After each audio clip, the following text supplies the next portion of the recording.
नमस्ते, मैं संगीता आर्या सहारनपुर उत्तर प्रदेश से लगातार वैदिक आर्य मंच पर लगभग 20-25 वर्षों से कार्य कर रही हूँ। समाज के लिए, राष्ट्र के लिए, वैदिक धर्म के लिए सौभाग्यशाली इसलिए हूँ क्योंकि एक आर्य समाजी परिवार में जन्म हुआ है और विरासत में आर्य समाज मुझे मिला। महर्षि स्वामी दयानंद के द्वारा जो वैदिक सिद्धांतों पर कार्य किया गया वो सिद्धांत मुझे विरासत में मिले हुए हैं और उन्हीं सिद्धांतों को, वैदिक सिद्धांतों को लेकर के मैं आर्य समाज के मंचों पर कार्य करती हूँ। और आप सबसे भी इतना ही कहना चाहती हूँ कि जो सत्य हैं, जैसा कि महर्षि स्वामी दयानंद जी लिखते हैं कि सत्य को ग्रहण करने में और असत्य को छोड़ने में सर्वदा उद्यत रहना चाहिए। बस ऐसा ही हमारा ध्येय है। हमारा कोई अपना पंथ, कोई मत मतांतर या कोई संप्रदाय चलाने का उद्देश्य नहीं।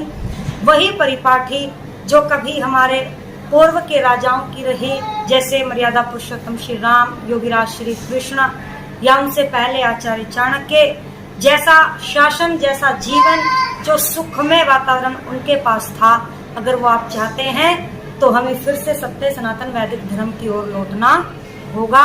आप सबका मैं इन्हीं आर्य कहते हैं श्रेष्ठ को। आर्य, सबसे पहले तो ये भ्रांति निकाल दे कि आर्य किसी जाति विशेष का नाम है या कोई गोत्र है या कोई वंशावली है।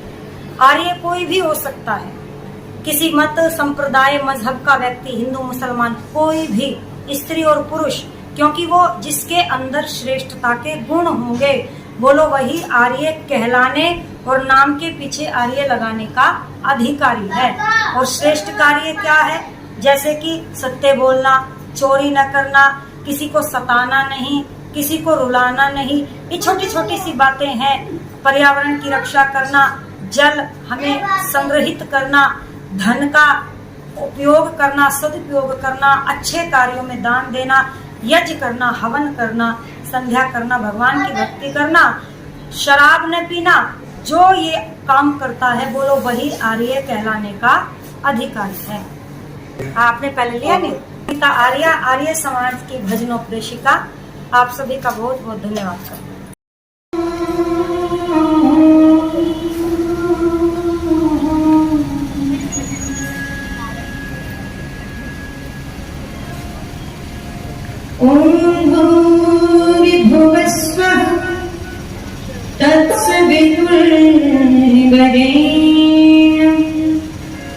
भर्गो देवस्य धीमहि धियो यो नः प्रचोदयात्।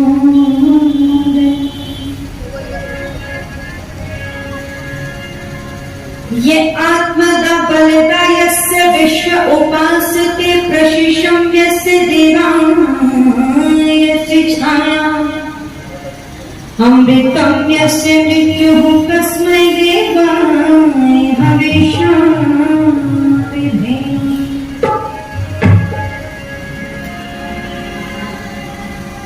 विश्व अमृत पिला विषयाचमन तुमने किया।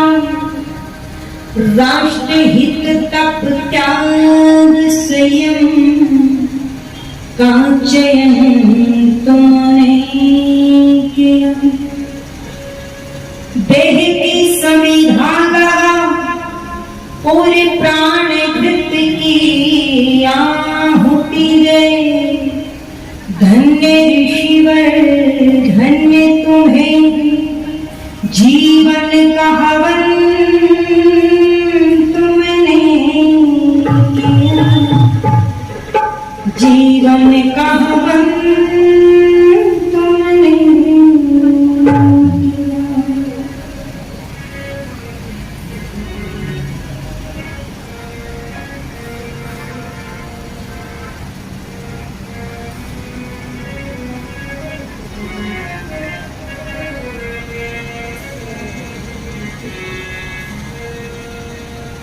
उठ मेरे प्यारे आर्य वे थोड़ी सी और थोड़ा गेम रख दो। उठ मेरे प्यारे आरिये समा,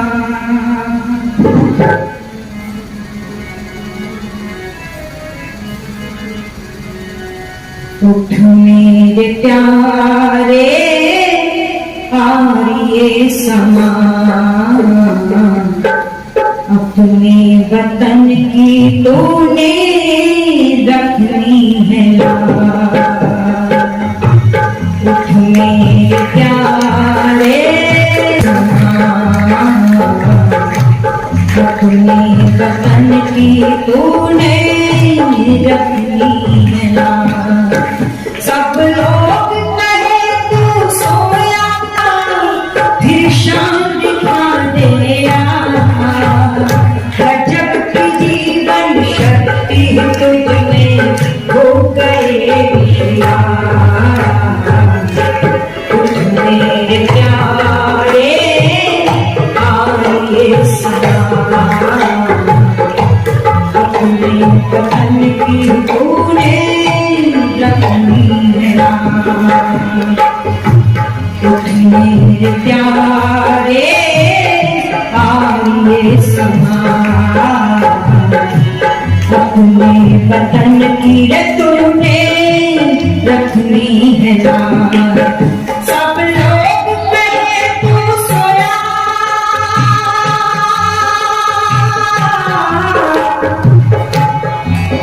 सब लोग कहे तू सोया, तूने अपना रौनक खोया फिर शान दिखा देगा। गजब की जीवन शक्ति तुझमें हो गए होशियार। मेरे प्यारे आरिये समा, अपने वतन की तूने रखनी है लाज।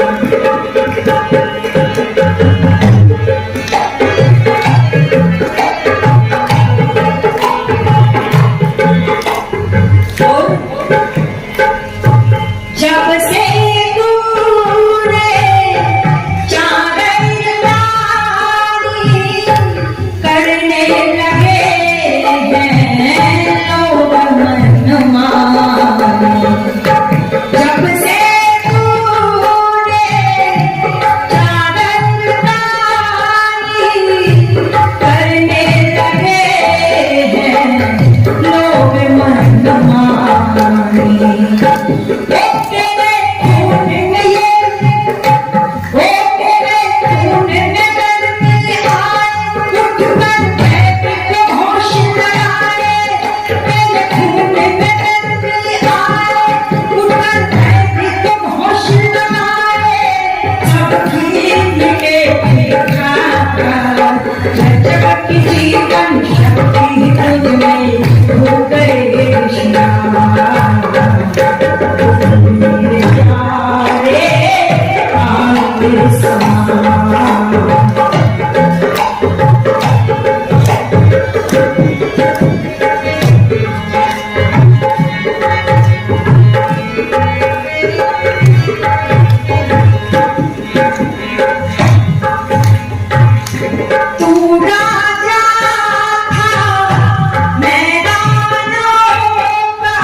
जीवन शक्ति तुझमें हो गए होशियार।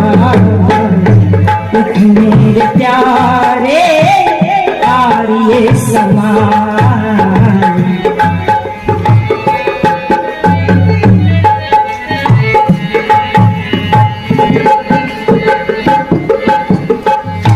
मेरे प्यारे आरिये समा।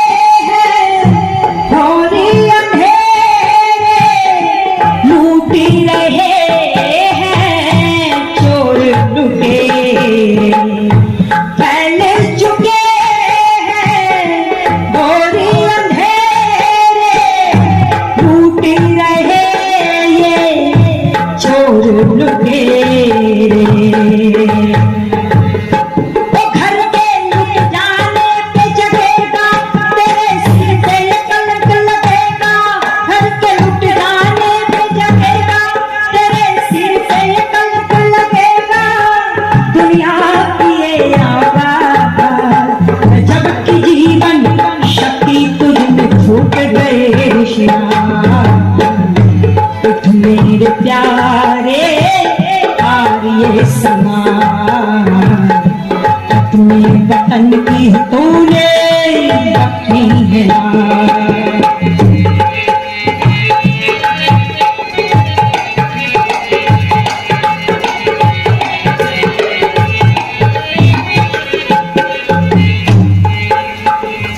सबने तुझी पर आस लगाई, आलस तज कर ले अंगड़ाई।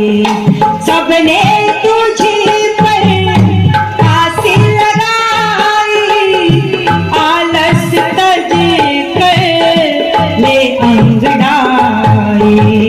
ओ तेरे पग हरकत में आए, अपने आप पथिक बन जाए। तेरे पग हरकत में आए, अपने आप पथिक बन जाए। बिगड़े हुए सब तार, जबकि जीवन शक्ति तुझ में फूट गए श्याम।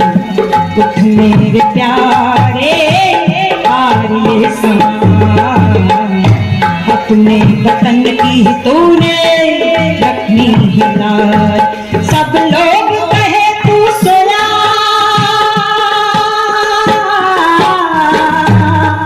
सब लोग कहे तू सोया। ओ तूने अपना गौरव खोया, ईर्षान दिखा दिया। जबकि जीवन शक्ति तुझ में फूट गए श्याम। उठ मेरे प्यारे आर्य समान, अपने वतन की तूने रखनी है लाज। उठ मेरे प्यारे आर्य समान, अपने वतन की तूने रखनी है लाज। उठ मेरे प्यारे आर्य समान, आर्य समाज। ओ मेरे प्यारे आर्य समाज।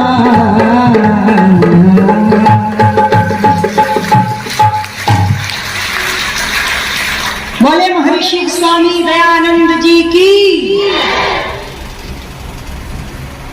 थोड़ा देर का समय हो गया है, भजन की जरूरत है या भोजन की? भजन चाहिए या भोजन? अच्छा वाह, ये भजन चाहते हैं। भोजन भी मिलेगा लेकिन 45 मिनट बाद। सब देख रहे हैं घड़ी कितनी देर में होगी। आइए सभी का धन्यवाद करती हूँ। पावन पवित्र वेदी पर बहुत ही आदर और सम्मान के योग्य श्रद्धेय स्वामी जी महाराज श्री ब्रह्मानंद जी सरस्वती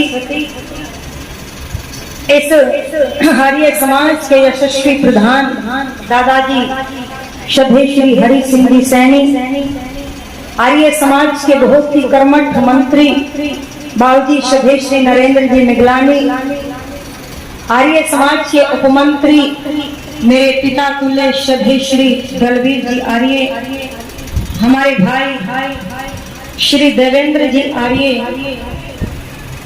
ये बेटी 100 रुपए देकर के सम्मान कर रही है। बेटी के मैं अपने परिवार में बुला करके सम्मान दिया, मान दिया, जिनसे केवल आर्य समाज के प्रांगण तक ही परिचय था। कल परिवार से मिले, बहुत अच्छा लगा। पूरा याजिक परिवार है, सत्संग प्रेमी परिवार है। ऐसे इस सभा में उपस्थित हैं हमारे पिता तुल्य हैं, वो भी श्रद्धेय श्री संतोष जी आर्य, उनके सुपुत्र भी इस सभा में उपस्थित हैं। भाई साहब का भी सम्मान करती हूँ और देख रही हूँ कि यहाँ से लेकर वहां तक सब ऋषि के भक्त बैठे हैं। गुरुकुल से हमारे भाई श्री परमजीत जी, आर्यनगर से हमारे बाबूजी श्री सीताराम जी, ये सब चेहरे, ये मत सोचा करो कि हमारा नाम नहीं लेती, शायद ये जो दूसरे लोग हैं नाम बुलवाने के कुछ पैसे वैसे देते होंगे, इनके नाम बोल देते हैं मंचों से, ऐसा नहीं है।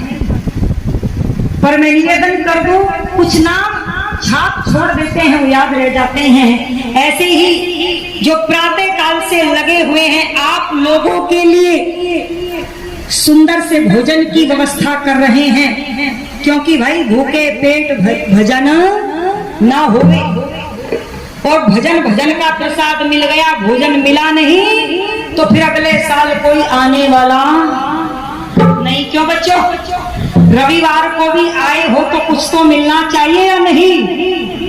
तो फिर मिलेगा क्या?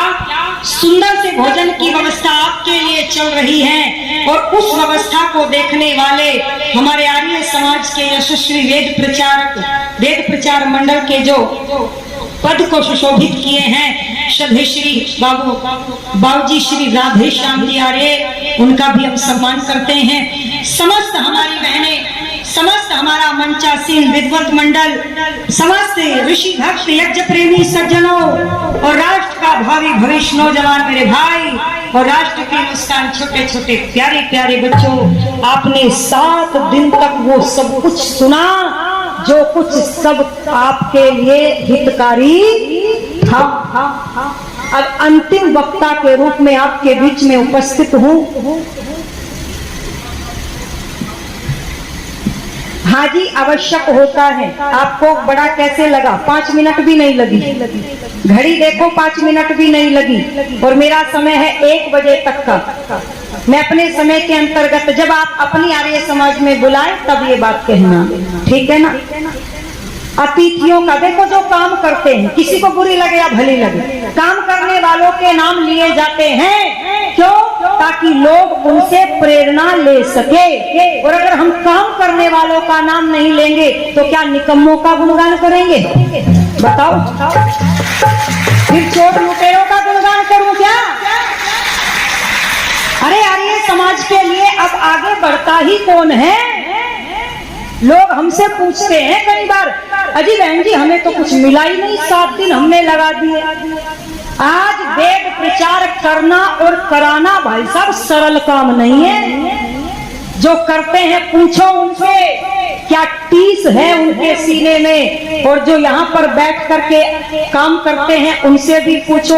यूं तो किसी की थाली में टांग कोई भी अड़ा देता है, पर मैं आगे चल करके अपनी बात कहूँ, और अपनी नहीं वैदिक सिद्धांतों की बात कहूँ। क्या महर्षि स्वामी दयानंद ने सत्याग्रह प्रकाश में प्रशंसा नहीं की ना? किसकी की? काम करने वालों की।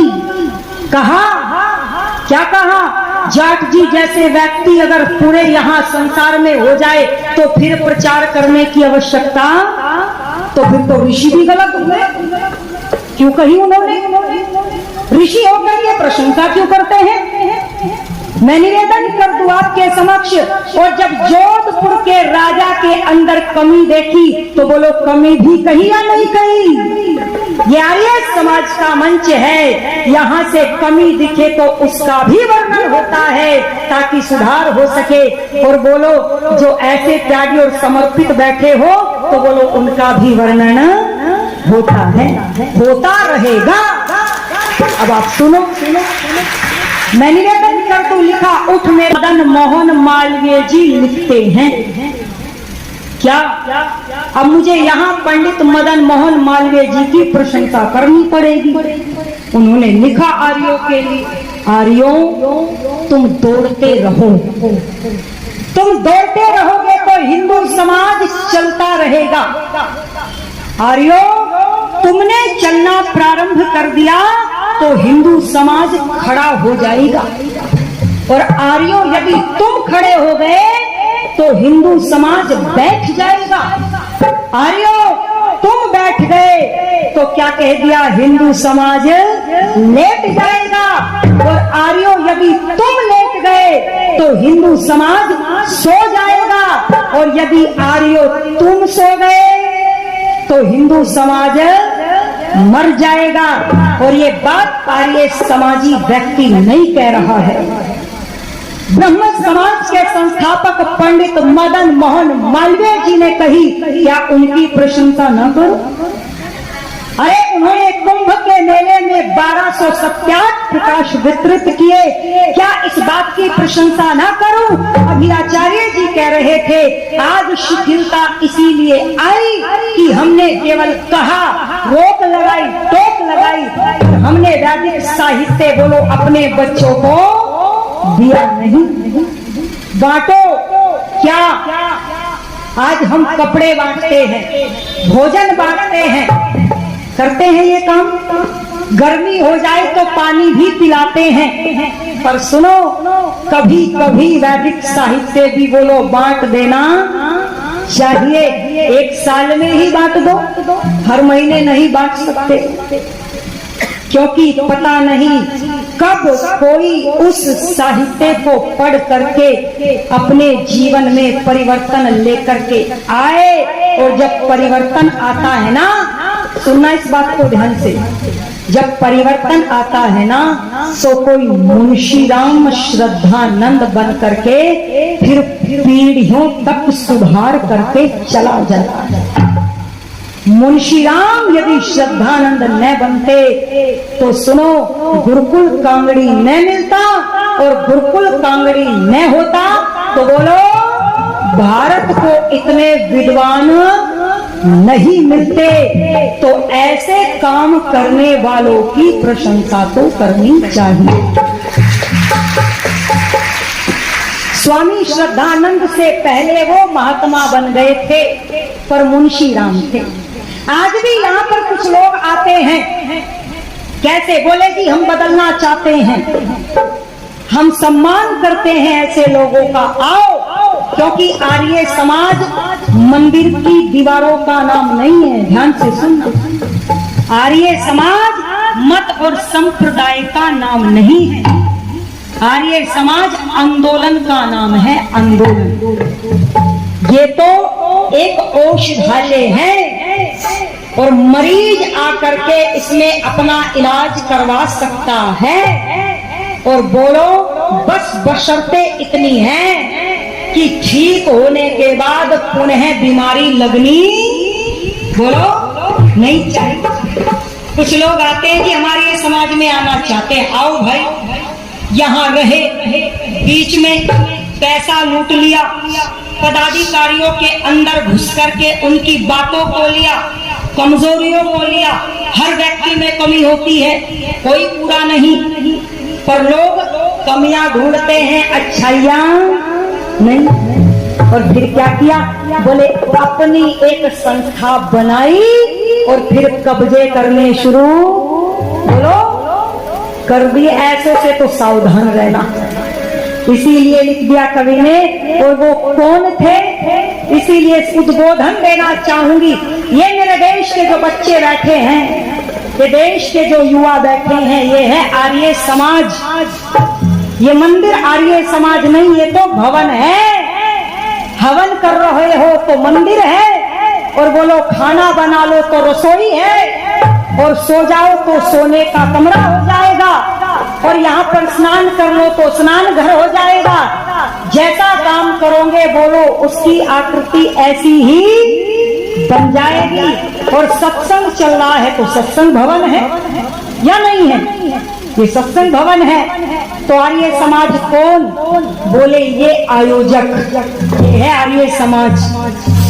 जैसा इनका जीवन होगा बोलो वैसे ही आर्य समाज में क्या होगी, वृद्धि होगी।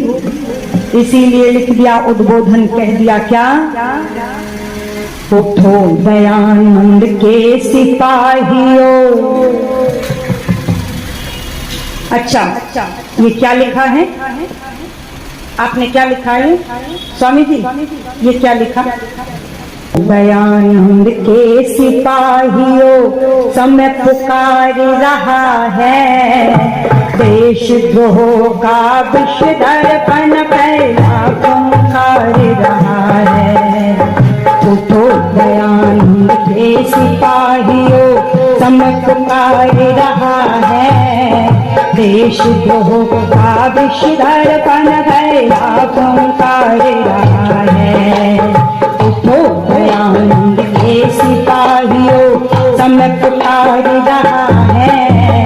देशद्रोह का विषधर बन गया ओंकार रहा है।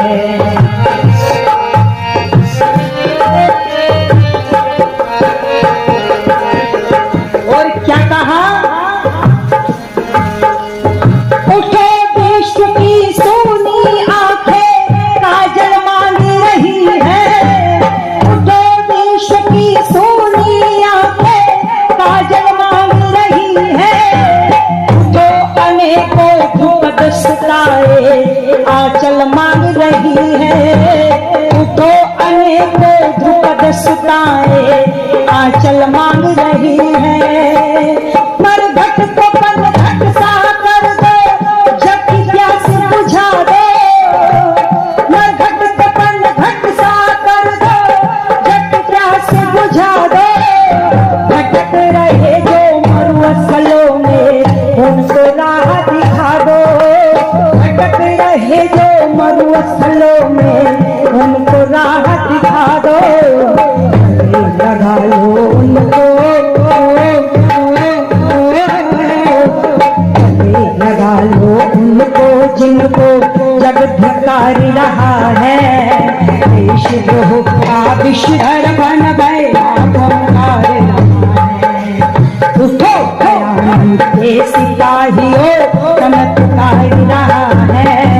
देशद्रोह का विषधर बन गया ओंकार रहा है।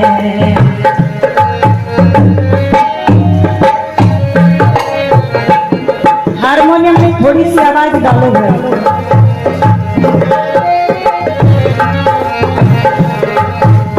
और तुम क्या कर सकते हो? लोग गिराने वाले बहुत मिलेंगे, पर अपनी क्षमता को बोलो कभी शिथिल मत होने देना। ऋषि के भक्त हो तो ऋषि को याद कर लेना, कैसे बढ़ता चला गया मेरा ऋषि। और आपको भी ऐसे बढ़ना है। और क्या करना है तो सुनो। तुम चाहो तो पत्थर को भी मोम बना सकते हो। तुम चाहो तो पत्थर को भी मोम बना सकते हो। तुम चाहो तो खारे जल को सोम बना सकते हो। तुम चाहो तो खारे जल को सोम बना सकते हो। तुम चाहो तो बंजर में भी बाग लगा सकते हो। तुम चाहो तो बंजर में भी बाग लगा सकते हो। तुम चाहो तो पानी में भी आग लगा सकते हो। तुम चाहो तो पानी में भी आग लगा सकते हो। प्रभु शहीद हुआ, प्रभु शहीद हुआ, धिक्कार रहा है। देशद्रोह का विषधर बन गया सिपाहियों समय पुकार रहा है। देशद्रोह का विषधर बन गया ओंकार रहा है।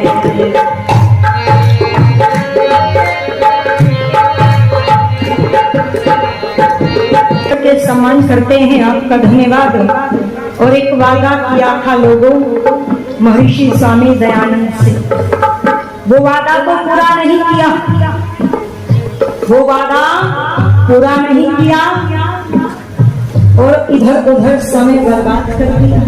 और वो वादा क्या था सुनो।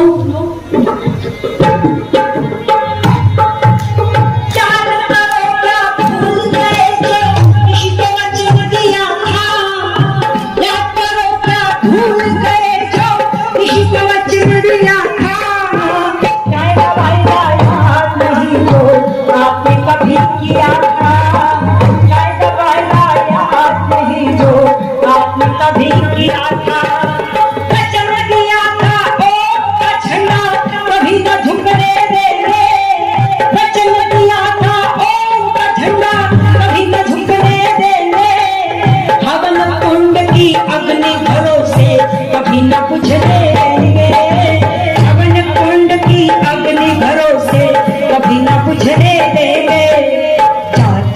बात जगती बात जगती नस नस में वह उतार रहा है। ये शुद्ध होगा विश्वर बन गए ओंकार रहा है। ये शुद्ध होगा विश्वर बन गए ओंकार रहा है। उठो दयानंद के सिपाहियों चमत्कार रहा है। ये शुद्ध होगा विश्वर बन गए ओंकार रहा है।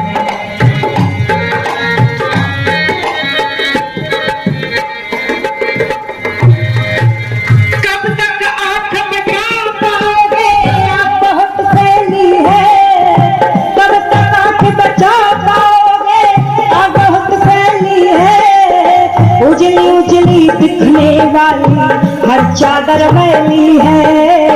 उजली उजली दिखने वाली हर चादर मैली है। देख राम का लहू पुकारे हाथ जरा तो खोलो। श्रद्धानंद का लहू पुकारे हाथ जरा तो खोलो। एक बार मिलकर सारे ऋषि दयानंद की जय बोलो। एक बार मिलकर सारे दयानंद की जय बोलो। वेद जानता वेद जानता वृत्त सूर्य तुम्हें निहार रहा है। देश होगा विश्वर बन गए ओंकार रहा है। जो दयानंद के सिपाहियों चमत्कार रहा है। देश होगा विश्वर बन गए ओंकार रहा है। देश होगा विश्वर बन गए ओंकार रहा है। देश होगा विश्वर बन गए ओंकार रहा है। देश होगा विश्वर बन गया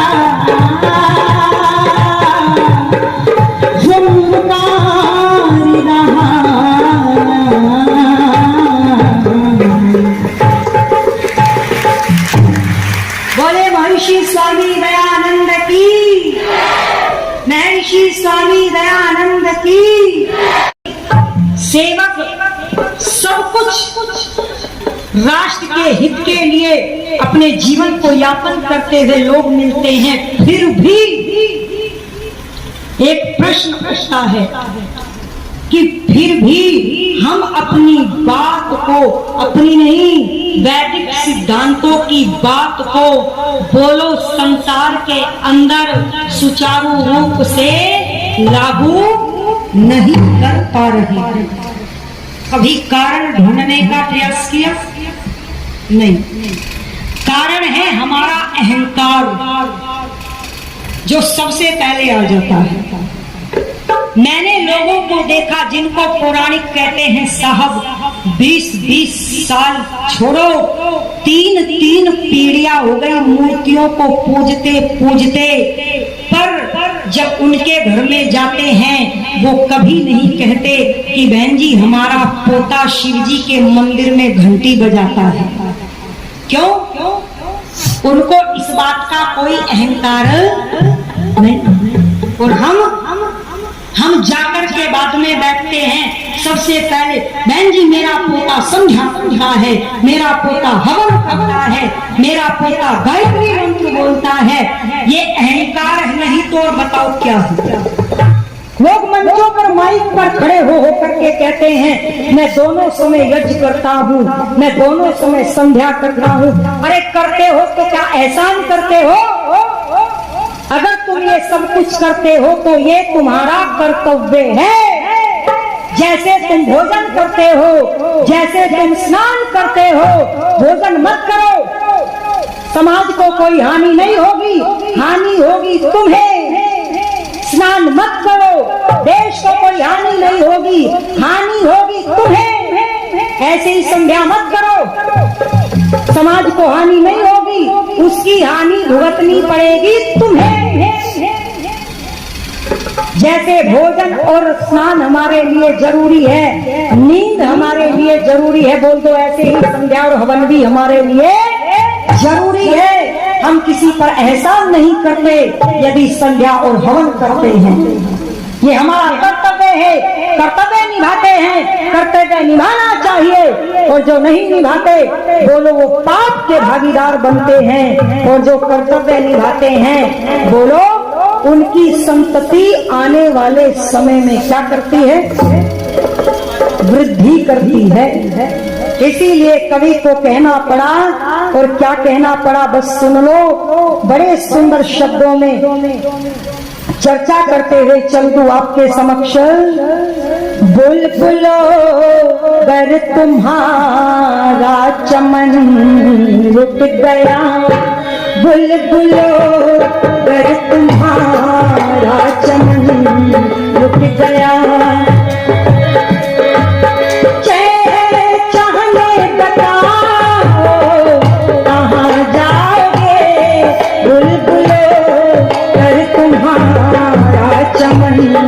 लुट गया, बुलबुलो पर तुम्हारा चमन लुट गया,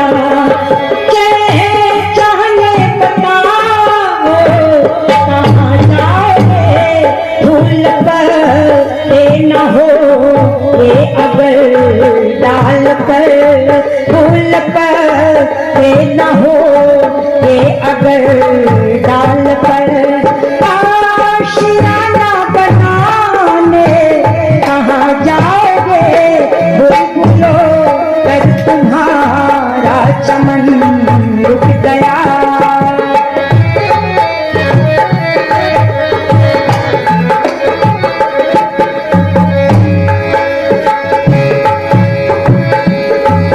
हर दिशा में चुभन है पवन में तपन, हर दिशा में चुभन है पवन में तपन, हर नई खोज देती निराली चुभन, हर नई खोज देती निराली चुभन, पंखपन ये झुलसने लगे आग में, पंखपन ये झुलसने लगे आग में, सर अपना छिपाने कहाँ जाओगे, बुलबुलो गर तुम्हारा चमन लुट गया।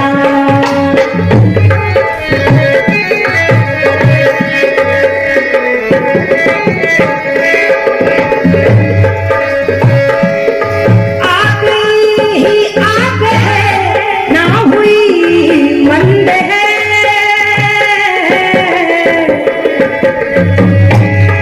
आग ही आग है ना हुई मंद है, बिना कफन जल रहे आ रही गंध है, बिना कफन जल रहे आ रही गंध है,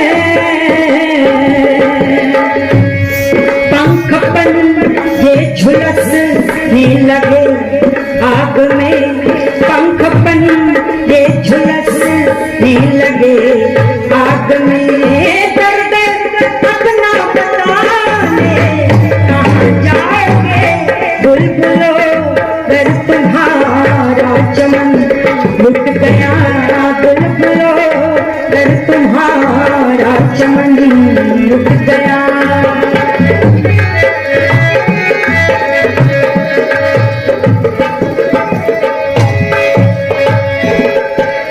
और यही हालात चलते रहे तो सुनो क्या होगा, बात बिगड़ी नहीं पर बिगड़ जाएगी, बात बिगड़ी नहीं पर बिगड़ जाएगी, तुम सुधारो इसे ये सुधर जाएगी, तुम सुधारो इसे ये सुधर जाएगी, हाथ से वक्त ही या अगर हो गया, हाथ से वक्त ही या अगर हो गया, हाथ से वक्त ही या अगर हो गया, फिर इसे ढूंढ जाने कहाँ जाओगे, बुलबुलो गर तुम्हारा चमन लुट गया।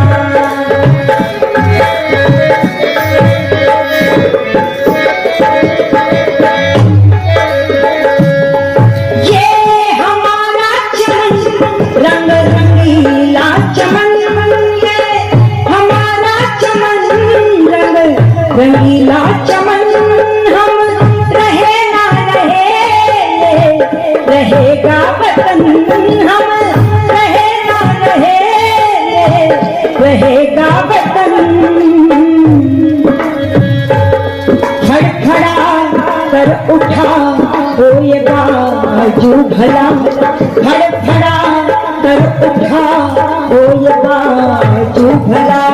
फिर इन्हें आसमाने कहाँ जाओगे, बुलबुलो अगर तुम्हारा चमन लुट गया, बुलबुलो अगर तुम्हारा चमन लुट गया। फिर इसे ढूंढ पाने कहाँ जाओगे, भूल कर न हो ये अगर डाल कर, भूल कर न हो मैं अगर डाल पर। फिर इन्हें ढूंढ पाने कहाँ जाओगे, बुलबुलो अगर तुम्हारा चमन लुट गया, बुलबुलो अगर तुम्हारा चमन लुट गया, बुलबुलो अगर तुम्हारा चमन लुट गया।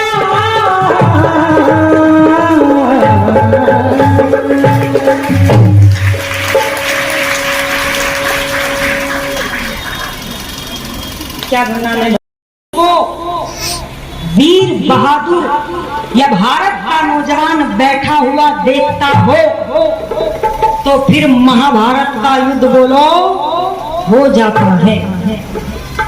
सभा में द्रौपदी का अपमान हुआ, वीर बैठे थे सभा में वीर, पर बोलो किसी ने भी आवाज नहीं उठाई। इसलिए हो सकता है कि विरोधी बने आपके, विरोधी तो दयानंद जी के भी थे। हम तो चीज क्या है साहब, हम तो इकाई इतनी सी है समाज के अंदर, चिड़िया की तरह है हमारा अस्तित्व इस समाज में। पर वो ऋषि था, वो महर्षि था, वो फिर भी काम करते हुए चला। और कुछ पंक्तियां, क्योंकि समय इतना नहीं जो व्याख्या करूं, बस भजन के माध्यम से सुनो। और बड़ी सुंदर चर्चा करते हुए कवि ने वर्णन करते हुए लिखा है ऋषि दयानंद के बारे में। और क्या कह दिया सुनो भाई, थोड़ा सा इसको डाल देना गेम। बड़ी सुंदर व्यवस्था की है माइक वाले भाई साहब ने, उनका भी मैं धन्यवाद करती हूँ, फिर बाद में समय नहीं रहता। और देखो ये छोटा सा बेटा, अच्छा मेरा क्या जा रहा है अगर मैं कह दूं, आचार्य श्री राम स्वरूप जी का पौत्र है। हाथ से बैठ करके आप पकड़ करके देखो तब पता चलेगा ना कितनी मेहनत होती है। ऐसे वीडियो बनाता है, ये चाहे तो जैसी लोग अश्लील गीत रागनी घेर देते हैं ऐसे भी डाल करके यूट्यूब पर जुड़ सकता है। परिवार समाज हिसार में आकर के बैठ करके वीडियो ऐसे बनाता है ताकि आप लोग इस प्रचार को बाद में बिना धन खर्चा किए सुन सके। और सोशल मीडिया से भी बोलो वैदिक प्रचार और प्रसार हो सके। इस बेटे ने मुझसे उम्मीद लगाई, विश्वास किया और कहा कि बहन जी मेरे चैनल के बारे में भी बोल देना। पर मैं आर्य समाज की उपदेशिका हूं, पैसे लेकर के नाम नहीं लेती। निवेदन कर दूं इस बेटे, सभी विद्वानों का प्रोग्राम आपको सुनने को मिलेगा, तुम्हारा भजन भी आएगा, तुम भी सुन लेना, ठीक है। और मेरा चैनल भी है संगीता कार्यक्रम भी सुनेंगे। बस अब मैं ऋषि दयानंद जी के विषय में अंतिम भजन कह करके वाणी को विराम दूंगी। पर ये मत समझ लेना अंतिम है तो उठ के भागना शुरू कर दो, ठीक है ना। भोजन है मिलेगा पर भजन के बाद जाना, ठीक है बेटियों। अब सुनो क्या कह दिया, ऋषि क्या फरिश्ता था, दिलों को करार दे गया। ऋषि क्या फरिश्ता था, दिलों को करार दे गया। उजड़े चमन को महकती बहार दे गया। ऋषि क्या फरिश्ता था, दिलों को करार दे गया।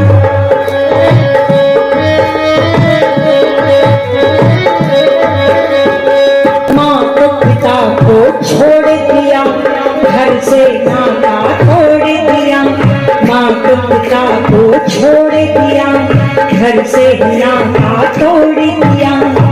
हिमक की चट्टानों पे चढ़ा रोक न पाई अलकनंदा। हिमक की चट्टानों पे चढ़ा रोक न पाई अलकनंदा। जख्म लगे पैरों में फिर भी बढ़ता गया। विश्व क्या फरिश्ता दिलों को करार दे गया।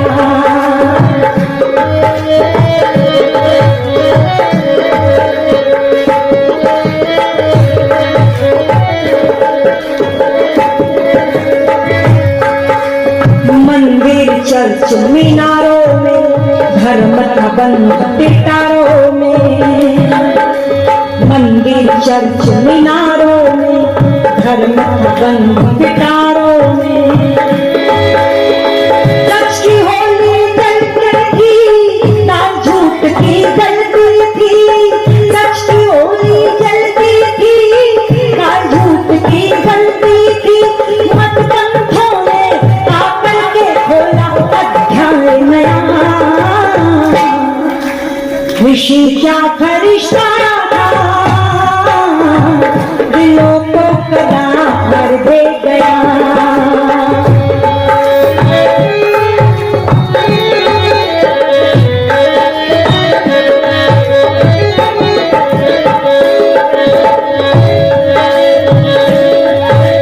फिर भी नहीं जग ने समझा हाय सितम उस पर क्या क्या।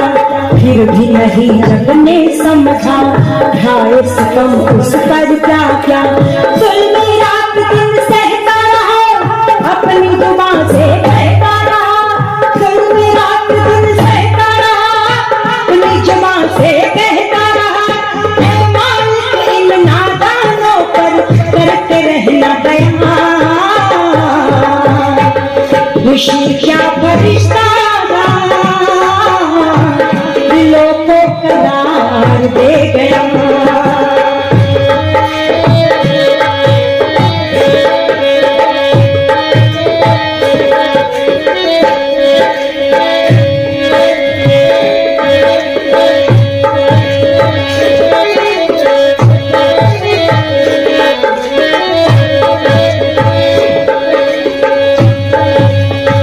ऋषि क्या फरिश्ता था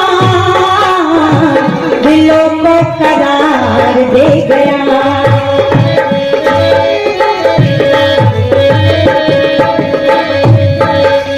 कर्मठ दीन अनाथ दुखी आने से तेरे हुए सुखी। कर्मठ दीन अनाथ दुखी आने से तेरे हुए सुखी। विधवाओं की मांग सजी वेदों की शहनाई बजी। विधवाओं की मांग सजी वेदों की शहनाई बजी। वो कब कपिल अपराध भूमि को फिर से जगा दिया। ऋषि क्या फरिश्ता था दिलों को करार दे गया। दिलों को करार दे गया।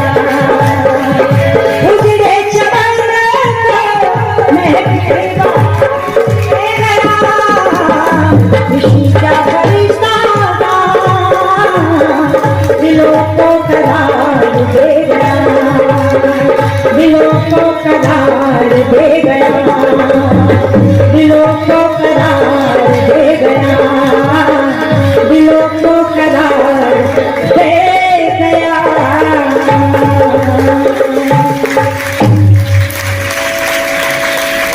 बोले महर्षि स्वामी दयानंद जी की। 5 मिनट और है। कोई कमी तो नहीं। अगर दयानंद ना आते तो बोलो कोई हमें पूछने वाला था? बोलो एक बार कोई पूछ लेता?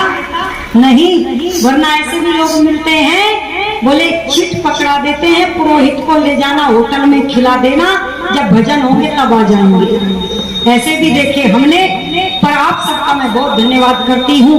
ये उत्साह आपके अंदर ऐसे ही बना है। परम पिता प्रभु से प्रार्थना करती हूँ और मैं भविष्य में 100 वर्षों तक आपको ऐसे ही देखती रहूं। ऐसी प्रार्थना प्रभु से करते हुए इन्हीं विचारों के साथ वाणी को विराम देते हुए आप सभी का धन्यवाद करते हुए इति ओम शांति ही। बस एक बार बोल दीजिए, बोले महर्षि स्वामी दयानंद की, महर्षि स्वामी दयानंद की, महर्षि स्वामी दयानंद की। सभी का बहुत धन्यवाद। करने का विचार बना लिया और थोड़ा सा रूप मिला, शीशाई तोड़ डाला, और थोड़ा सा ज्ञान मिला तो उपदेश करने की भाषा सीख ली। ये आज के व्यक्ति की समझ है। क्या है ये? जिंदगी भर छलनी में पानी भरते रहे, जिंदगी भर छलनी में पानी भरते रहे और अपनी समझ में बहुत बड़ा काम करते रहे। ये है जीवन। और इतना अहंकारी हो गया, लेकिन रहता नहीं किसी का अहंकार। ये शोहरत है, हसरत है, ख्वाहिशें, उल्फतें। शोहरत, ख्वाहिशें, उल्फतें सदा एक सी रहती नहीं। आज तू है जहां, कल कोई और था। ये भी एक दौर है, वो भी एक दौर था। तो हमें क्या करना है? मृत्यु को हर समय याद रखना है, ईश्वर को हर समय याद रखना है। एक फकीर के पास एक व्यक्ति गया और उसने पूछा, उत्सव मनाने का सबसे अच्छा दिन कौन सा है? फकीर ने कहा, मृत्यु से एक दिन पहले। अब व्यक्ति ने प्रश्न किया कि मृत्यु का कोई दिन निश्चित तो है नहीं। अब फकीर ने हंसते हुए उत्तर दिया कि प्रत्येक दिन को मृत्यु का दिन समझो। ये है हमारा जीवन होना चाहिए। अब धन्यवाद की श्रृंखला में अभी धन्यवाद दिया गया। अब मैं कह रहा हूँ हमारे आदरणीय मंत्री जी से, वो भी सबका धन्यवाद करेंगे। आदरणीय श्री नरेंद्र पाल जी निगलानी, जो विद्वान सदन हैं और मातृशक्ति स्कूलों से आए बच्चे और धर्म प्रेमी सज्जनों, आप सबका हृदय से अभिनंदन है। आप सब लोग ने इस आयोजन को सफल करने में हमारी बहुत मदद की, क्योंकि अच्छे विद्वान होने से कुछ नहीं बनता। अच्छे विद्वान और अच्छे श्रोता दोनों होने जरूरी हैं। और इस जो पवित्र पावन हमने मनाया है, इसके सूत्रधार ऐसा व्यक्ति हैं जिनकी जितनी प्रशंसा की है कम है। ये व्यक्ति इस सारे समाज से और उनका परिवार भी पूरा इस आर्य समाज से जुड़े हुए हैं। ये केवल हिसार ही नहीं, पूरे हरियाणा में प्रिय हैं। और ऐसी शख्सियत का नाम है चौधरी हरि सिंह सैनी जी। कृपया जोरदार तालियों से उनका अभिनंदन कीजिए। पता नहीं उन्होंने मुझमें क्या दिखा कि एक साधारण से आदमी को मंत्री बना दिया। इसी कड़ी को आगे बढ़ाते हुए नियमित रूप से देवेंद्र जी को, प्रिय देवेंद्र जी को हमने कार्यकारी के प्रधान चुना है।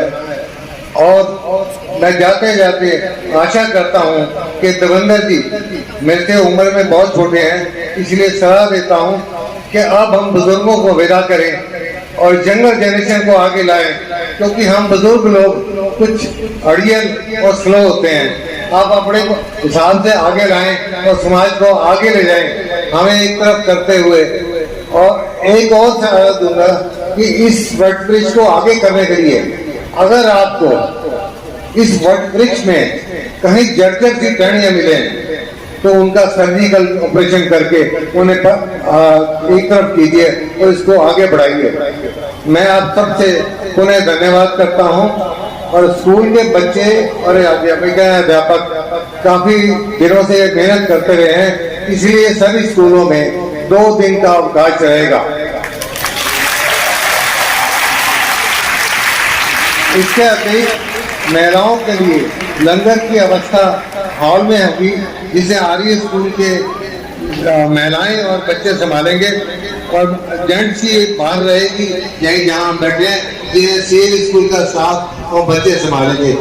आखिर में मैं आपसे क्षमा चाहता हूँ यदि मुझसे कोई गलती हुई हो, क्योंकि मुझे एक तो बोलना नहीं आता, दूसरा मैं काम करने में विश्वास करता हूँ। पूरे आर्य समाज की ओर से मैं आप सबका बहुत बहुत धन्यवाद करता हूँ, और यदि कोई गलती हुई है जाने जाने उसके लिए क्षमा चाहता हूँ। धन्यवाद। उससे पहले क्या था, राज्याभिषेक की तैयारियां हो रही हैं और राम को बिल्कुल पता नहीं है कि राज्याभिषेक नहीं होगा, वनवास होगा। वनवास हो गया। आदर्श पुत्र होने के कारण उसने भटकते फिरते हैं, जैसे इस संसार का कोई व्यक्ति जिसकी पत्नी का अपहरण हो गया हो वो भटकता है, राम वैसे ही भटकते हैं। राम वैसे ही विलाप करते हैं जैसे कोई पत्नी के जाने पर विलाप करता है। वो संदर्भ छोड़ दीजिए कि राम लताओं से, वनस्पतियों से, पेड़ पौधों से पूछते फिर रहे कि क्या तुमने सीता को देखा है, क्या तुमने उस सीता को देखा है जो ऐसी ऐसी सीता थी, उसे तो छोड़ दीजिए। अब राम विलाप करते हैं, और विलाप करते हुए राम क्या कह रहे हैं, वाल्मीकि के शब्दों में सुनिए। स लक्ष्मणं शोक वसाभिपन्नं शोके निमग्नो विपुलेतु राम उवाच वाक्यं व्यसनान रूपम उष्णं विनिश्वस्य रुदं शोकम। अब राम गला भर आया, आंख में आंसू है, और दुख के अनुरूप उसी प्रकार के शब्द निकल रहे हैं जैसे दुख की स्थिति में शब्द उच्चरित होते हैं, ऐसे शब्द निकल रहे हैं। और शोक से घिरे हुए उस राम ने उस लक्ष्मण को भी शोकाकुल बना दिया। रोते हुए क्या कहा, पूर्वम मया नूनम अभीप्सितानि पापानि कर्माणि सकृत कृतानि तत्रायमत्यापतितो विपाक दुखेन दुःखं यदहं विशामि। राज्य प्रणाश स्वजनैर्वियोग पितुर्विनाशो पितुर्विनाश जननी विशोक सर्वं तो दुःखं मम लक्ष्मणेतम शांतम शरीरे वनमेत्य क्लेशम सीता वियोगात् पुनरभ्युदीर्णं काष्ठैरिवाग्नि सहसोपदीप्त। राम कहते हैं कि लक्ष्मण, मैंने पूर्व में एक बार नहीं अनेक बार बहुत सारे पाप कर्म किए हैं।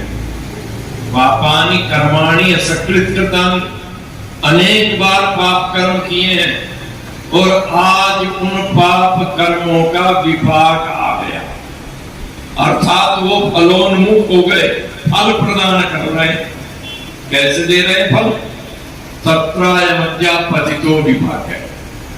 वो विपाक कैसे गिरा मेरे ऊपर, दुखेन दुःखं यदहं विशामि। एक दुख से मैं दूसरे दुख में जा रहा हूं। पहला दुख समाप्त नहीं होता, दूसरा दुख आके खड़ा हो जाता है। पंचतंत्र में एक श्लोक है, महाभारत में भी मिलता है, छिद्रेश्वरं था बहुली भवंती।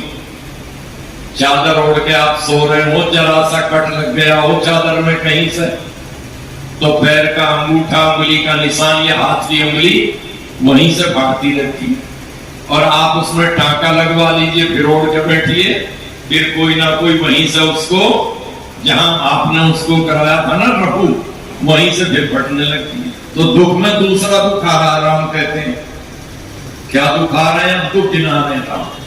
राज्य प्रणाश है, मिलता हुआ राज्य चला गया। राज्य भी कल्पना कि चैत्र का महीना है, वृक्ष वनस्पति लहला रहे हैं, फूल खिल रहे हैं, राम के योग राज्याभिषेक की सारी तैयारियां करो।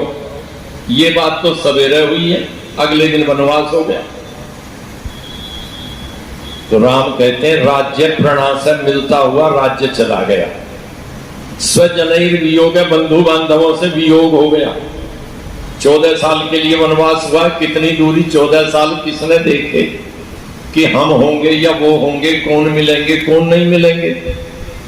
तो बंधु बांधवों से वियोग हो गया। पितुर विनाश है, पिता की मृत्यु हो गई। जननी वियोग है, माता से वियोग हो गया। इतने सारे कष्ट मेरे ऊपर आए और उन कष्टों के बाद यहाँ पड़े तो फिर क्या होता है? वो कितनी बड़ी लकड़ी की टाल क्यों ना हो, ढेर छोड़ दीजिए, टाल भी होगी ना लकड़ी की, थोड़ी सी देर में क्या हो जाएगा? जब तक फायर ब्रिगेड आएगी तब तक तो फिर वो धोबी के काम की होगी, कोयले चूल्हे और प्रेस में डालकर करते रहे। आजकल तो वो भी उपयोग नहीं है। तो राम कहते हैं कि सर्वम तो दुखम मम लक्ष्मणेतम शांतम शरीरे वन में क्लेशम सीता वियोगा पुनर्पुदीर्णम काष्ठै दिवाग्नि सहसोपरि। जैसा सूखा लकड़ियों का ढेर जल उठता है, मैं उस सीता के वियोग से दुखी हो रहा हूं, जल रहा हूं। और राम को यदि ये पता था सीता कहां है तो फिर राम विलाप क्यों कर रहे थे? और पता नहीं था तो राम की सर्वज्ञता कहां है सोच करके देखिए। फौज मच रही है, भेजा जा रहा है कि भाई खोज करो, सुग्रीव भी पता लेने नहीं आया। राम परेशान हो रहे हैं और कहते हैं कि जरा जाओ लक्ष्मण सुग्रीव को बता दो, तू तो अपने महलों में आराम कर रहा है, पर ध्यान रख, तेने जो हमारे साथ संधि की थी, शर्त बांधी थी सहायता करने की, उसे भूल गया। तो राम थोड़ा सा यहां व्यग्र हुए और जैसा आदमी थोड़ा सा उत्तेजित होता है और उत्तेजित होकर के राम क्या कहते हैं? न संकुचित पंथा ये न बाली हतोगत है। लक्ष्मण जाकर बता दो सुग्रीव को, जिस रास्ते से बाली को भेजा था ना वो रास्ता बंद नहीं हुआ। जिन्हें आप आजकल के मवाली कह देते हैं, वो क्या बोलते हैं इसके अलावा बताइए जरा, कुछ और कहते हैं क्या? यदि किसी को वार्निंग दे रहे हो तो ऐसी तो शब्दावली बोलेंगे कि जहां उसको भेजा था वो रास्ता खुला हुआ, तेरे लिए भी वही जगह निश्चित है, वहीं जाएगा, नहीं तो समझ ले। तो राम ने ये कहा तो सोच करके देखिए राम कितने दुखी रहे। आप सारी चीजें छोड़ के ये तो मानेंगे कि राम दुखी रहे और राम को सीता का पता नहीं था। यदि राम सर्वज्ञ होते तो सीता का निश्चित 2 बार परीक्षाएं देनी पड़ी। लोग कहते भी हैं कि सारी परीक्षाएं हर बार सीता या स्त्रियां देती रहेंगी पुरुषों को। तो पुराणकार ने तो बड़ा बचाव का रास्ता ढूंढ लिया। विद्वान आदमी कोई होता है ना तो कल्पना की जब उड़ान करता है तो कहीं से कहीं नहीं पहुंचता है। वो कहता है सीता का हरण ही नहीं हुआ। पुराण के अनुसार तो अग्नि देवता एक नकली सीता छोड़ गए और असली सीता को अपने साथ ले गए। रावण आया, जो सीता थी वो तो नकली थी, और जब अग्नि परीक्षा हुई तो वो नकली सीता उसमें दे दी अग्नि में, असली निकल आई उसमें से। ये तो खैर लंबी कहानी है पुराणों के संदर्भ। पुराणों की कथाएं तो वो हैं जो आदमी बोलने लगे, आप सुनते हैं ना 3-3 घंटे कथा, वो यही कहानियां चलती हैं, कथा में से कथा चलती रहती है। पर यहां भी एक प्रश्न खड़ा हो जाता है, यदि अग्नि सीता को ले गए थे और छाया सीता राम के पास थी, तो जितनी देर वो छाया सीता राम के पास थी, राम ये नहीं पहचान पाए ये सीता है या कोई नकली सीता है मेरे पास, ये तो नहीं पहचान पाए। और चली गई तो चली गई थी। अच्छा थोड़ी देर के लिए करिए, अभी कोई सज्जन कुछ देकर गए मुझे और मैंने उसको थोड़ा सा मोबाइल से रख भी दिया, हवा से उड़ ना जाए। आप भी कई लोग देख रहे होंगे। अच्छा महाराज जी ने दिया। यदि इसकी जगह कोई मुझे मनोरंजन बैंक का दे जाए, समझ गए ना, मनोरंजन बैंक से भी आते हैं, कोई मनोरंजन बैंक का भी दे जाए तो मैं उसके लिए कितना सावधान रहूंगा जब मैं उसे एक बार पढ़ लूंगा कि ये मनोरंजन बैंक से आया करके, रिजर्व बैंक का नहीं है। आपकी जेब में रुपए थे और सारे के सारे, चाहे वो 500 के नोट थे या 2000 के थे, वो पाकिस्तान में छप के आए थे या कहीं तेलगी जैसे ने किसी ने कोई प्रेस लगा दिया उसमें से निकले होंगे, और आपकी जेब कट जाए, उसमें कटे इस तरह से कपड़ा ना कटे, बस वो निकल जाए। कटने का तो थोड़ा बहुत अफसोस होगा। यदि वो मनोरंजन बैंक वाला रुपया निकल गया हो आपकी जेब से, तो सोच करके देखिएगा कि आप दुखी होंगे क्या? कहेंगे देखो कितना बेवकूफ है, जब आगे जाके देखेगा पता लगेगा क्या लेकर आया। वो भले ही चूर्ण के साथ मिलता हो, कहीं मिलता हो, पर उसे देखकर चूर्ण की पुड़िया नहीं मिल सकती, और तो बात छोड़ दीजिए। तो ना आपको पता ही नहीं चला ये छाया सीता थी, ये एक सर्वज्ञता की बात है। सचमुच में ये सारी चीजें क्या है? ये सारी वस्तुएं इसलिए हैं कि हम उनका जो वास्तविक स्वरूप है, हमने राम को ईश्वर बना करके राम के साथ न्याय नहीं किया, राम की महत्ता नहीं बढ़ाई, हमने राम की गरिमा नहीं बढ़ाई ईश्वर बना करके। कृष्ण को ईश्वर बनाकर हमने कृष्ण की गरिमा नहीं बढ़ाई।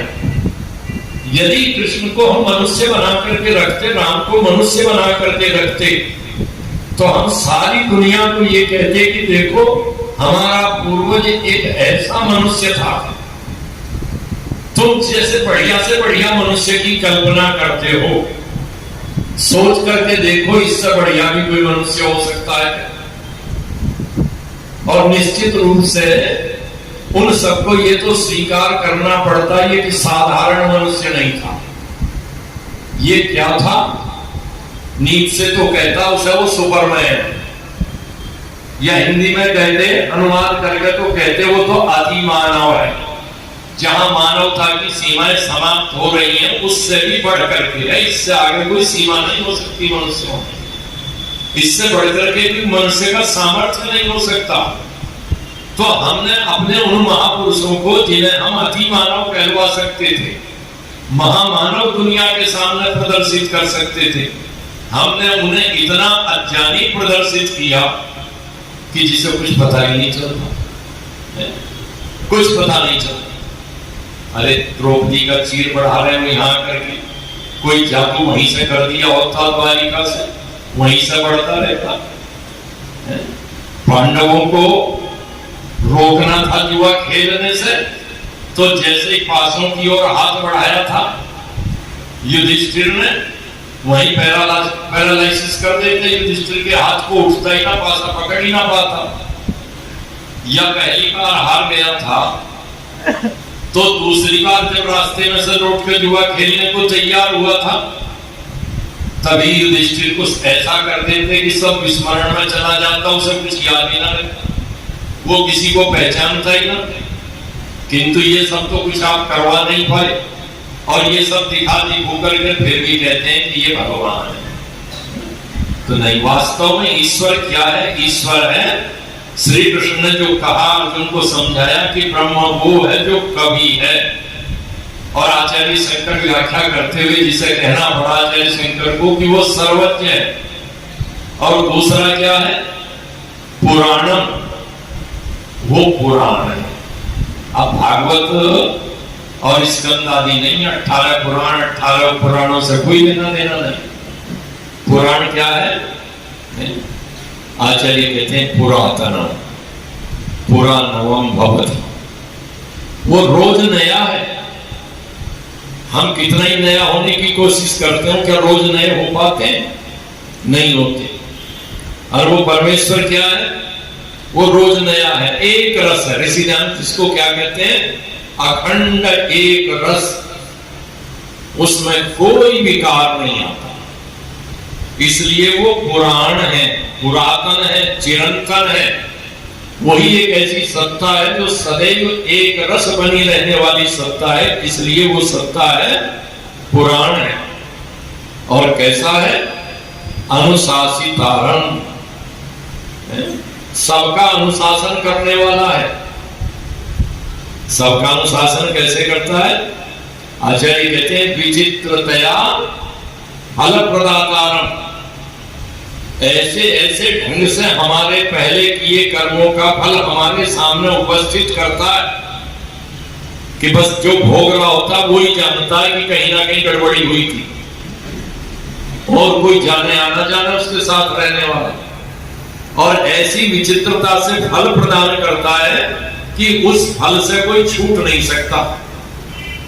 व्यक्ति अपना प्रदेश छोड़ करके चला जाता है, इस बाह्य रंग रूप को बदल लेता है और 50 साल बाद पकड़ा जाता है, 50 साल बाद पकड़ा जाता है, और फिर उस कर्म का फल उसी रूप में भोग रहा होता है जैसा करके आया था। ये इस संसार में सब आपको दिखाई देगा।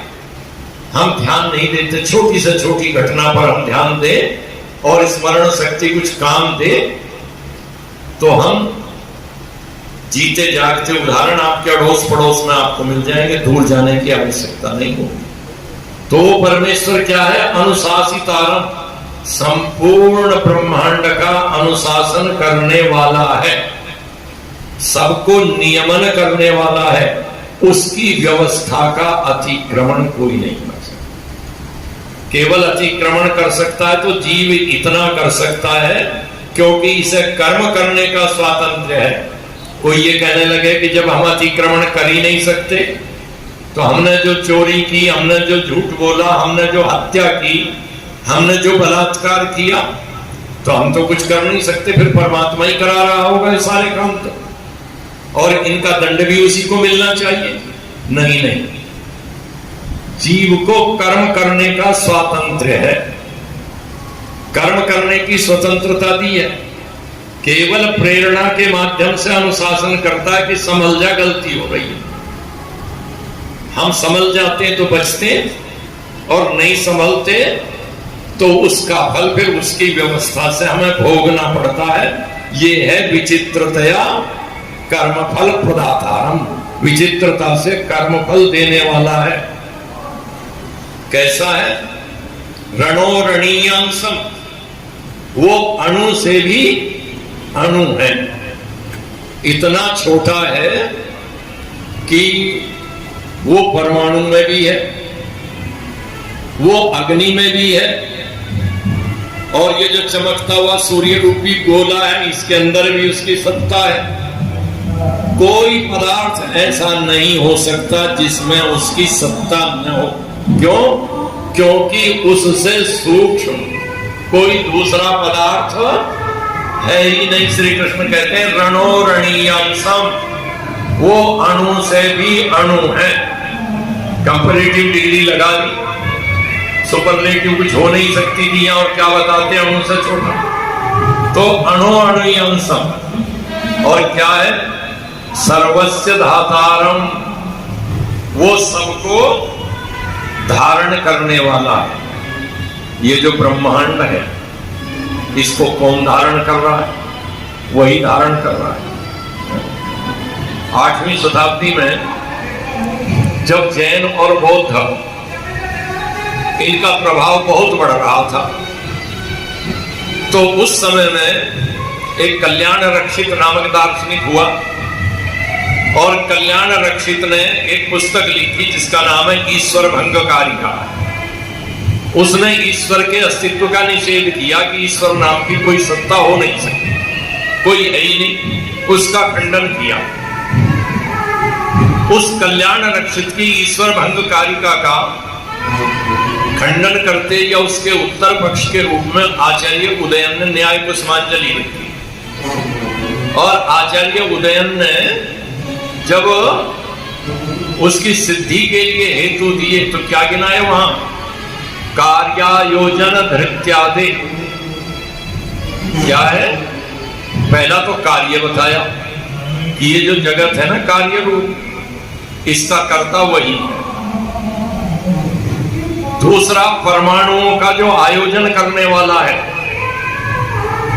उसी के आयोजन की व्यवस्था से हमने देख देख के सीख लिया जल कैसे बनता है, उसमें हाइड्रोजन के कितने अंश हैं और ऑक्सीजन का कितना है। खोज कर करके हमने जाना, देखा, सीखा। उसके अतिरिक्त हमारे पास कोई सामर्थ्य नहीं हम बना दें। वो पहले से उसने बना रखा है। जिस चीज को हम नहीं समझ पा रहे उसको तो कई बार खोजते खोजते उद्घाटित कर लेते हैं, किंतु नया कुछ नहीं कर पाते। उनका जो आयोजन है, सर्ग के प्रारंभ में किस किस परमाणु को किस रूप में कैसे मिलाना है, इसकी व्यवस्था करने वाला वही है। और कहा धृत्यादि, आचार्य उदयन ने कहा कि जो देखो धृति है, धारण करना है, इस सारे ब्रह्मांड को वही धारण कर रहा है। क्योंकि धारण भी वही करता है। दो चीजें देखिए, एक आधार और एक आधेय। कुछ वस्तुएं हैं, अब ये माइक है, इसको किसने धारण कर रखा है? इस मंच ने, तखत ने। हमें किसने धारण कर रखा है? मंच ने। इस कुर्ते को हमने धारण कर रखा है। तो कोई ना कोई जो धारित वस्तु है उसे धारण करने वाली दूसरी वस्तु है, उसको धारण करने वाली दूसरी वस्तु है, और दोनों भिन्न भिन्न है। कई बार ये माइक अलग होगा और मंच अलग होगा। ये माइक अलग होगा, थोड़ी देर के बाद ये भी हो सकता है ये इसको धारण करने वाली रिक्शा हो, कोई ये रिक्शा हो, और ये भी हो सकता है कि जो माइक मैन है वो हाथ में ही लटका के चल रहा हो।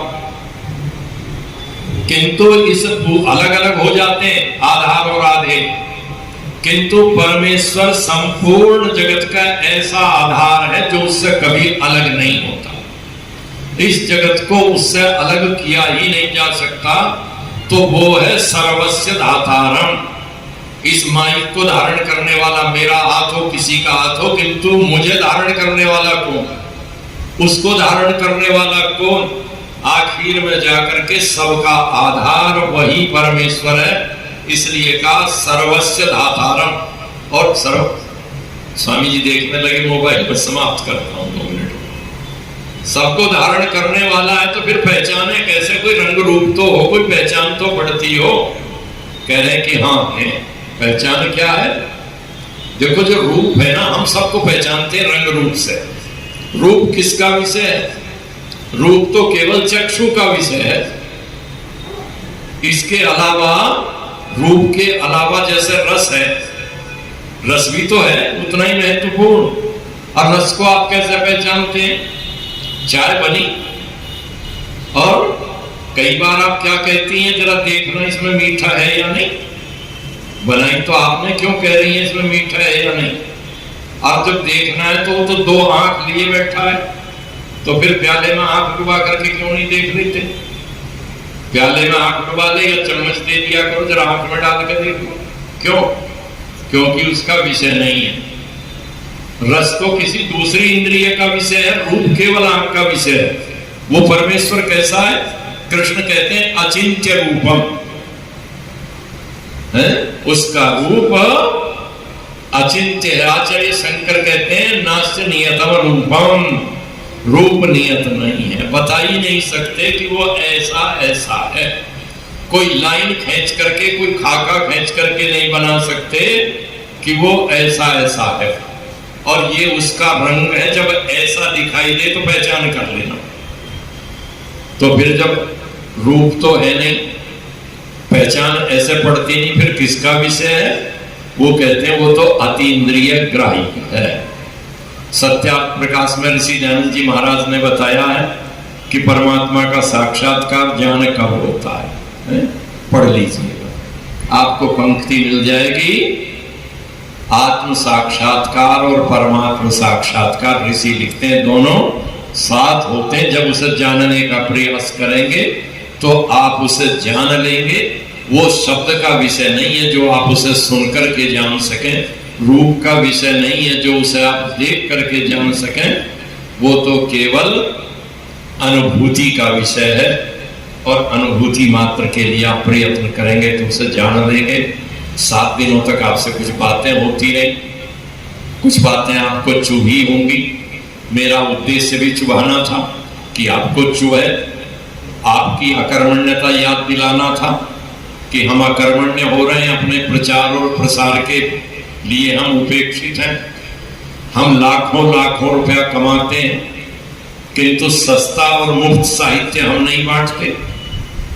ऋषि दयानंद के विचारों पर छोटे छोटे ट्रैक्ट मुफ्त क्यों नहीं बांटते? आप समर्थ हैं तो 10,000 ट्रैक्ट बांटिए साल में, समर्थ हैं 20,000 बांटिए। सारे साहित्य को सस्ता कीजिए और इतना सस्ता कीजिए। मैं एक उदाहरण देकर समाप्त करता हूं। मैं कश्मीर घूमने गया, 2012 में भी गया था, ऑल इंडिया ओरिएंटल कॉन्फ्रेंस थी यूनिवर्सिटी में, तब भी मैं पहलगाम तक गया था। अब मैं 2017 में गया, मई में, 15 दिन में घूमता रहा। सारी घाटियां वाटियां, मारतंड मंदिर भी मैंने देखा, वो संदर्भ अब नहीं उठाऊंगा।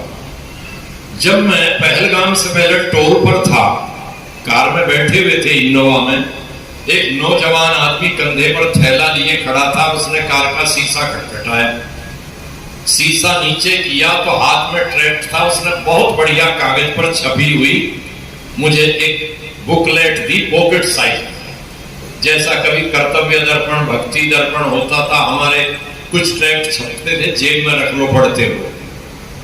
बहुत बढ़िया कागज, बढ़िया कवर, बढ़िया प्रिंटिंग। और क्या था? जीवन का ध्येय, पुस्तक का नाम। लेखक नीचे लिखा था मौलाना वहीदुद्दीन खान। मौलाना वहीदुद्दीन खान तो लखनऊ में रहते थे, और लखनऊ में लिखी हुई मौलाना वहीदुद्दीन खान का लड़का तो बेच नहीं रहा, वहां जाकर बांट नहीं रहा। आखिर वो छपी होगी, लगा होगा, और वहां तक पहुंचने में कितने साधन लगाए होंगे कि वो पहलगाम से आगे तो जाने वाले सब आप ही हैं, बंधु बांधव हैं, आपके रिश्तेदार हैं, उन्हीं के लिए तो बट रही है वो जीवन का ध्येय। आप भी विचार कीजिए, जितना सामर्थ्य हो अपने संसाधनों को प्रसार में लगाइए, प्रचार में लगाइए, जमा करके बहुत ज्यादा मत छोड़िएगा सैनी जी, नहीं तो झंडे की जड़ हो जाएगी। आपका बहुत बहुत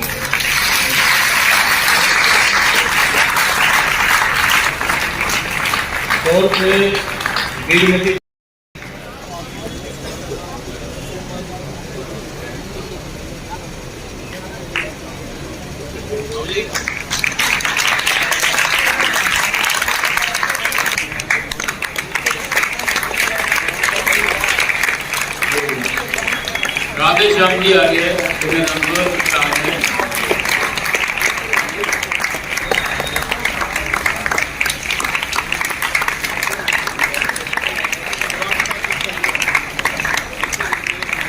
आर्य जगत की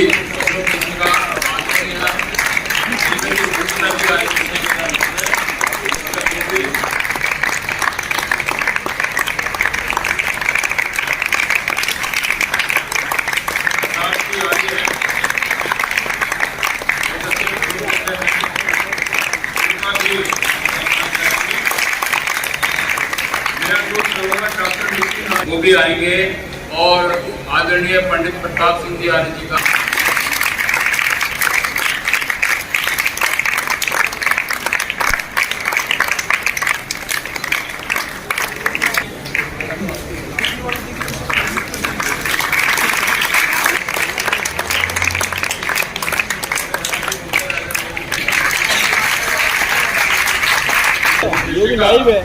आदरणीय संगीता जी आर्य से, जो कि विगत 7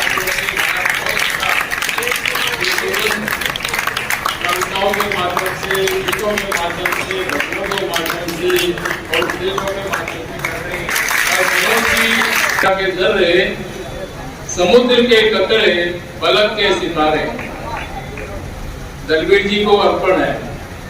जिन्हें न मुमकिन है सेहरा के जर्रे, समुद्र के कतरे, फलक के सितारे, मगर तेरे ऐसा दयानंद स्वामी नामुमकिन है हमसे गिने जाए सारे, नामुमकिन है हमसे गिने जाए।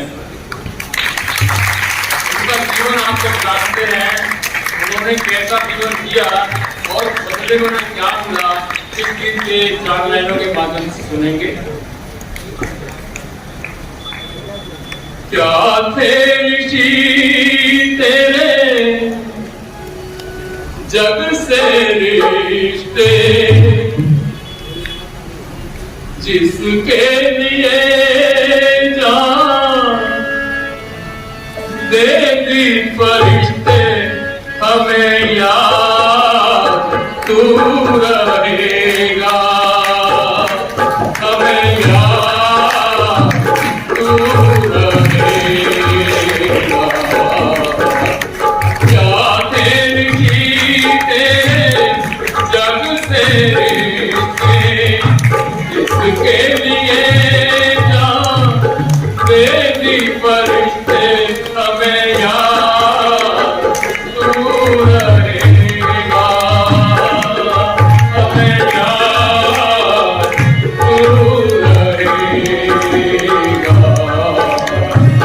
क्या थे ऋषि तेरे जग से रिश्ते।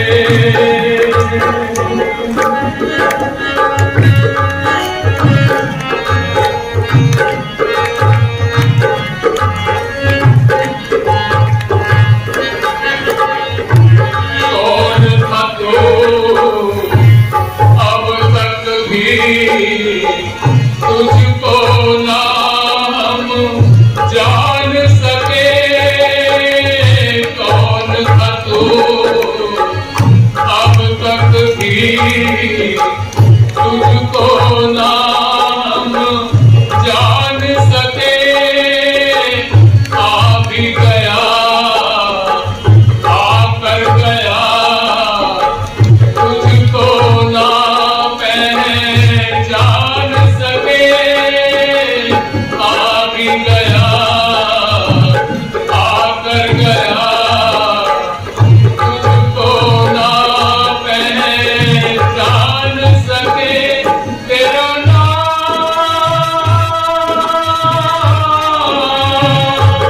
भूले ना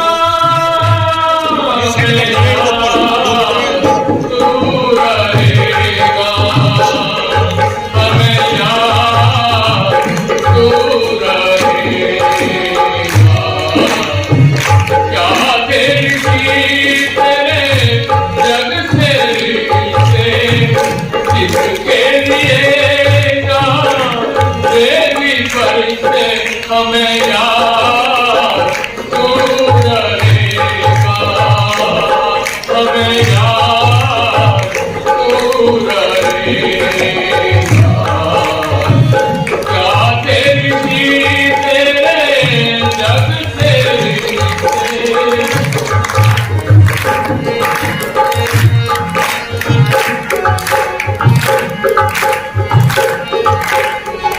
कितने सहे जुल्म सितम और कोई भी सह न सका। कितने सहे जुल्म सितम और कोई भी सह न सका। रहम का था तू देवता, उसका दिल को भी कह न सका। इस संसार में पहली घटना है मिसाल कि जिसने अपने कातिल को क्षमा भी किया और पैसे देकर के नेपाल भेज दिया, पहली मिसाल है। अपने कातिल को जानते हुए जगन्नाथ को नेपाल भेजा। क्या कहा है? कितने सहे सांप फेंके गए, पत्थर मारे गए, 16 बार विष दिया गया और अंत में हमको समाप्त कर दिया गया। कितने सहे जुल्म सितम और कोई सह न सका। रहम का था तू देवता, उसका दिल को भी कह न सका। तेरा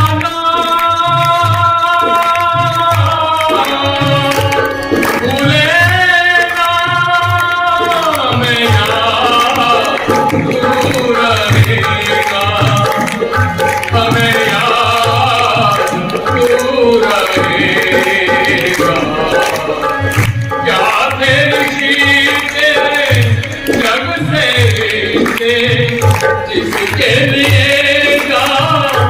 देती परिते हमें याद तू रहेगा, हमें याद तू रहेगा।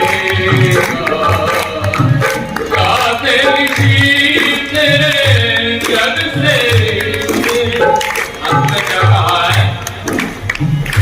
और भी तो अभी कह रहे थे राम आए, कृष्ण आए, नानक आए, बहुत महापुरुष आए हैं। और भी तो आए यहाँ, तुझसा कोई आया नहीं। और भी तो आए यहाँ, तुझसा कोई आया नहीं।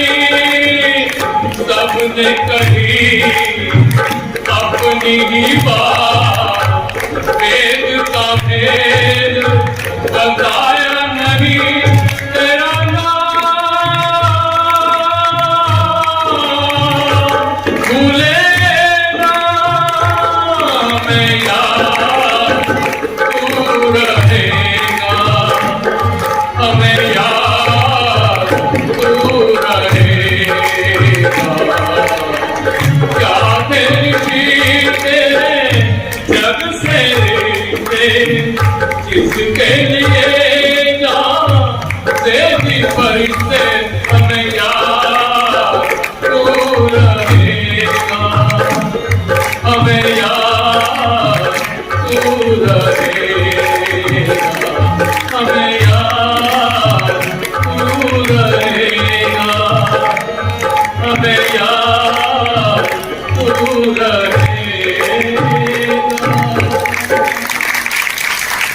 अगर कोई योगी है तो प्रचारक नहीं, कोई प्रचारक है तो सुधारक नहीं, कोई सुधारक है तो विचारक नहीं, कोई विचारक है तो लेखक नहीं। लेखक के नाम पे आपको बता दूं 20,000 फुल स्केप के पृष्ठों को जिसने लिखा है, रिकॉर्ड है स्वामी जी का 40 ग्रंथों का, फुल स्केप पृष्ठों पे लिखा है। इतना बड़ा लेखक। आप केवल सत्याग्रह का वो जानते हैं, थोड़ा सा वो जानते हुए ऋग्वेद का भाष्य किया। अनेक अनेक और ग्रंथ हैं जिनको विद्वान जानते हैं, हमारे आदरणीय वेदपाल जी को पता है। आप कभी अजमेर जाएंगे तो वहाँ संग्रहालय है सरस्वती भवन में, स्वामी दयानंद जी का पूरा जीवन वहाँ है। जो पुस्तकें लिखी हैं उनका पांडुलिपियां रखी हुई हैं, जो खड़ाऊ पहनते थे वो रखी हुई हैं, जिनको अभिनंदन राजाओं ने किया वो शालें वहाँ रखी हुई हैं, और जर्मनी से मंगाई हुई, लंदन से मंगाई हुई प्रेस वहाँ रखी हुई। आप कभी देखेंगे तो उसमें साहित्य के बारे में, और स्वामी जी ने पत्र भी लिखे हैं, और एक एक नए पैसे को कई खाते में हिसाब भी देखेंगे, वहाँ एक नया पैसा भी बचा है तो आप जाके देखेंगे। तो इतना बड़ा जो काम किया है स्वामी जी ने। अगर कोई लेखक है तो वक्ता नहीं, कोई वक्ता है तो ब्रह्मचारी नहीं, कोई ब्रह्मचारी है तो देशभक्त नहीं, कोई देशभक्त है तो वेद भक्त नहीं, कोई वेद भक्त है तो गौ भक्त नहीं। गौ भक्त के ऊपर मैं बताता हूँ 1878 में पहली गौशाला रेवाड़ी के राजा राव युधिष्ठिर के द्वारा स्वामी जी के द्वारा खुलवाई गई, अभी भी वो चल रही है। 1878 में पहली गौशाला रेवाड़ी में अभी भी है, स्वामी जी ने खुलवाई थी। तो गौ भक्त कितने बड़े उस समय पहली गौशाला। तो कोई वेद भक्त है तो गौ भक्त नहीं, कोई गौ भक्त है तो कर्मठ नहीं। जितना कर्मठ से 10 साल का जीवन मिलाता प्रचार का, उतना कितना बड़ा कार्य कर गए प्रचार का, प्रसार का। कर्मठ नहीं, कोई योद्धा नहीं, कोई योद्धा है तो शुद्ध आहारी नहीं, कोई शुद्ध आहारी है तो वेद का जो भाष्य करता नहीं। ऐसे अनेक गुण हैं। उन अनेक गुणों को अगर एक ही व्यक्ति में अगर देखना चाहें तो समाज के अंदर स्वामी जी का चित्र रखा हुआ है, यहाँ भी सामने दिखाई दे रहा है। तो देव दयानंद को देखो, है कोई देव दयानंद से तुलना करो कितने गुण हैं। और ऐसे गुण हैं कि आप एक गुण को भी अगर ले लोगे जीवन में आप भी महामानव बन जाओगे, अति मानव बन जाओगे। तो मेरे कुछ उद्गार से बहुत बहुत धन्यवाद, परमात्मा का भी बहुत धन्यवाद है। हमारा एक सप्ताह समाज का बहुत अच्छी प्रकार से सफलता की ओर अग्रसर है। और अब अनुरोध कर रहा हूँ आदरणीय संगीता जी से, वो अपना हमें उद्बोधन देंगी।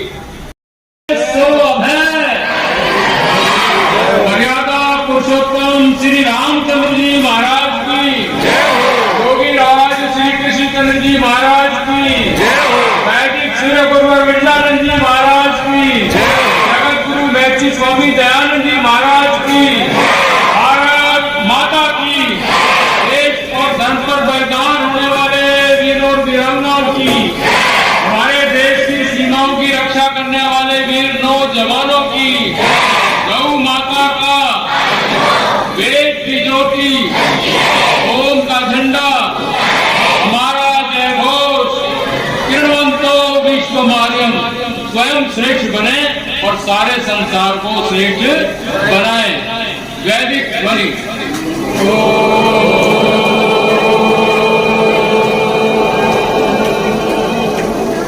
वैदिक अभिवादन सभी को नमस्ते। परमपिता परमात्मा की